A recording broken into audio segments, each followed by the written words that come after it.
രക്ഷിക്കണേ, രക്ഷിക്കണേ. ആഹാ, കിട്ടിപ്പോയി.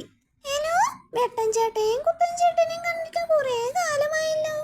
ഞങ്ങളെ കുറെ കാര്യങ്ങൾ പഠിക്കാൻ അടുത്ത കാട്ടിൽ പോയതോ. കൂടുതൽ ബുദ്ധി ഉണ്ടാകാനുള്ള വഴി, കൂടുതൽ സൂത്രങ്ങൾ, ഇതൊക്കെ പഠിക്കാനാ പോയത്. കൊള്ളാം. എന്നിട്ട് എന്തെങ്കിലും പഠിച്ചോ? പഠിച്ചത് കൊണ്ടല്ലേ നിങ്ങളെ ഇപ്പോൾ പിടിച്ചത്. രക്ഷിക്കണമെന്ന് പറഞ്ഞ് കരയുന്നത് കേട്ടല്ലോ. അത് ഞങ്ങളുടെ ഒരു സൂത്രമല്ലേ. അത് മാത്രമല്ല ചേട്ടന്മാരെ, നിങ്ങളുടെ ബുദ്ധി കൂടിക്കഴിഞ്ഞു. അതെന്താ? കാര്യങ്ങൾ മുൻകൂട്ടി കാണാൻ നിങ്ങൾക്ക് പറ്റുന്നുണ്ട്. മറ്റുള്ളവരുടെ മനസ്സ് വായിക്കാനും പറ്റുന്നുണ്ട്. മനസ്സിലായില്ല. രക്ഷിക്കണേ എന്ന് നിങ്ങൾ വിളിച്ചു പറഞ്ഞില്ലേ? അത് ഞങ്ങൾ പറയാൻ ഉദ്ദേശിച്ച കാര്യമാ.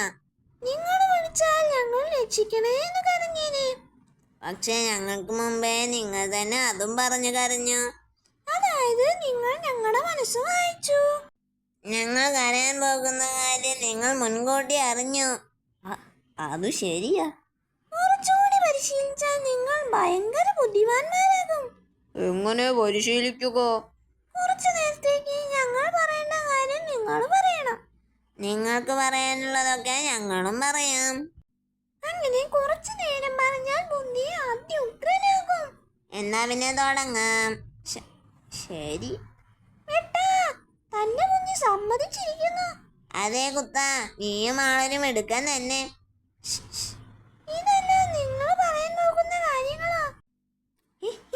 ഈ കളി കൊള്ളാം. ശരിപ്പെടുത്താൻ എന്താ വഴി? എനിക്കൊരു ബുദ്ധി തോന്നുന്നു. ആ വരുന്ന ആനയെ കൊണ്ട് യുവമാരെ ശരിപ്പെടുത്താം. പിള്ളേര് കൊള്ളാം. ഇത് എനിക്ക് തോന്നിയ ബുദ്ധി തന്നെയാ.